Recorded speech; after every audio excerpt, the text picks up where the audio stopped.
Hey guys, welcome back to the channel. We want to continue with our series that we're putting out right now. This is of course the top 10 cards of each different rarity, and we wanted to continue today with the uncommon cards. Now as I mentioned in the previous video, we're not going to have any Phyrexia 1 cards in this set in this video, just because, you know, we haven't seen them yet. We haven't played with them. We haven't played against them, right? So it'd be kind of irresponsible for us to recommend those cards to you as chase cards, as cards that you should try to get if we haven't played them, right? So we're not going to do that. We're going to include all those in a different video that we've already posted. So yeah, here we go. Enjoy the video. This is the top 10 uncommon cards in the current standard rotation as selected by me in no particular order. Enjoy. The first card I want to talk about is the Dormant Grove. Dormant Grove is a nice card here. It says at the beginning of combat on your turn, target creature you control gets 1/1. Then if that creature's toughness is 6 or greater, create a Gnarled Grove Strider token.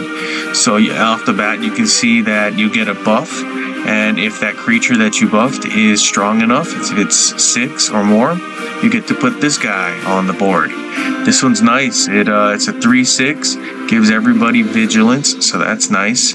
The big thing about this one is if you can continue to put that buff, that 1/1 buff over here, it says here you get a buff. If you can put that on a creature that has a toughness of 6 at least every single turn, if you do that every turn, you're going to be able to stack these Gnarled Grove Strider tokens, right? So that's kind of nice. You'll be able to put one on top of the other, on top of the other, on top of the other. They'll get bigger and stronger. And of course, everybody's got vigilance, right? So they'll block. That's really helpful. The next one that I want to point out is Invoke the Winds. This is a really good one too. Probably one of the best when it comes to the uncommons. It allows you to basically steal your creature steal a creature from your opponent.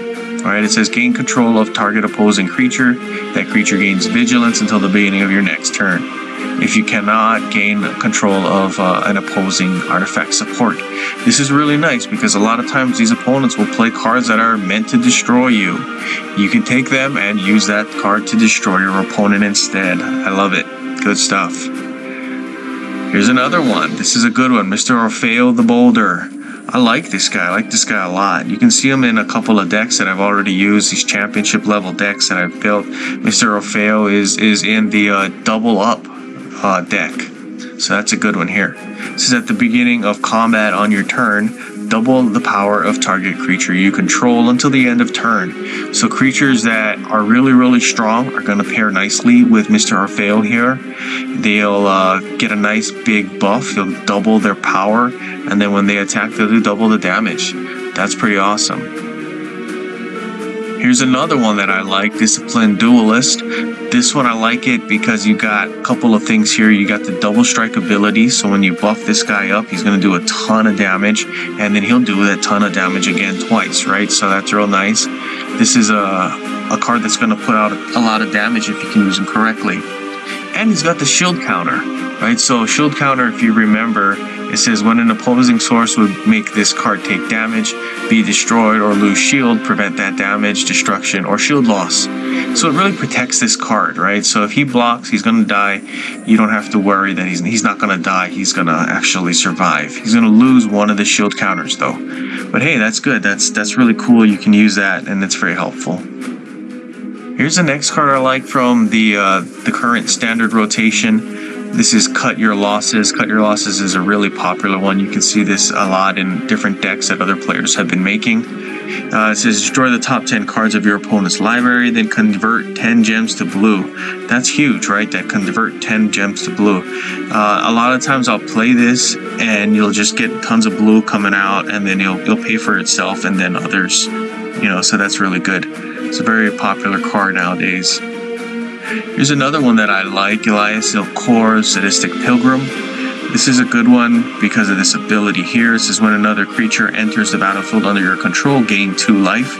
I kind of like to use this with Sorin 1. Sorin 1 is a really good planeswalker, but he's a little bit hard to build for because he's that vampire one that's black and white. And then you kind of want to build decks that surround this card and other cards like it with a lot of life gain. You know, so if you were able to put, you know, his 4th ability down, that's going to give you +4/+0 every time you gain life. What I would do is I'd use that last ability, I'd use this card, and then I'd put down as many tokens as I can. Every time a token comes into play, you'll gain 2 life, and then you'll trigger the buff. He'll get +4/+0. So that's really helpful. It's kind of difficult to build around that kind of a deck with the cards that we have, but you know, you can make it work. Here's the next one, Brass Knuckles. I like Brass Knuckles because it's giving you the double strike. If you get double strike, that's really, really good. Helps you to do a ton of damage, as I mentioned. It's not a lot to say with this one. You gotta, of course, pair it with another equipment support, but there's a lot that you can choose from, right? It depends on what you want to do with this card, but there's a lot of options, so I think this is a great card. Here's a card that you'll see in a ton of decks that I build, right? Rocco, the Cabaret Caterer. This one, you pay his mana cost here at 7. You can pay up to 20 extra mana. And when you do that, you're going to play this card. He's going to be able to look in your deck for another creature. It says here, pick one of the first 4 different creatures that you have in your deck that's not Rocco. And then what you're going to be able to do is you're going to take the mana that you spent here and spend it on that other creature. Okay, so that's really good. What I like to use this for is the fetch ability. And a lot of times you'll fetch cards in your deck that maybe that you really need right now, right? So you'll see that in some of the other decks that I've built, these championship level decks on this channel. I like to use him to pull certain creatures, and that just really helps. He's got 3 colors, so he's also a good candidate for the meeting of the 5, and you know, you can see some of that in the decks that I've played. Okay, here's another one, Gather the Pack. This one is another good card that's going to help you to fetch your deck and grab creatures. It says move the next creature from your library into your hand. If there are 8 or more green on the board, move a second creature from your library to your hand. Then you destroy the next 4 creatures in your library. So that's really good. You can destroy those creatures. In some decks, that's really a valuable asset. But really what I like to use here is this ability where you can pull a creature from your deck. Very useful. Here's the next one, Sphinx Tutelage. This one can go with decks that let you draw a lot of cards. It says here, when you draw a card, the first card in your opponent's hand costs 2 more, right? So a lot of times I'll use this in a deck that makes me draw a ton of cards, like an infinite draw deck. And if you can get that going, you're going to be able to make your opponent's first card so expensive they're never going to be able to play it. That's a good thing. It's a real good defensive tactic. Okay, so guys, that's the top 10 that I have. Here are a couple of honorable mentions that are found in the uncommons rarity with our current standard rotation. I like Devilish Valley. This one is a good one, as I showed you with the alliance ability, right? It says double this creature's power until end of turn. Then if this creature's power is 40 or greater, until end of turn, this creature's power becomes 40. So a lot of times what you can do is load up a ton of tokens. This guy's power over here is going to go up and up and up and up and double all the way until he gets to about 40. That's pretty useful. I like that one.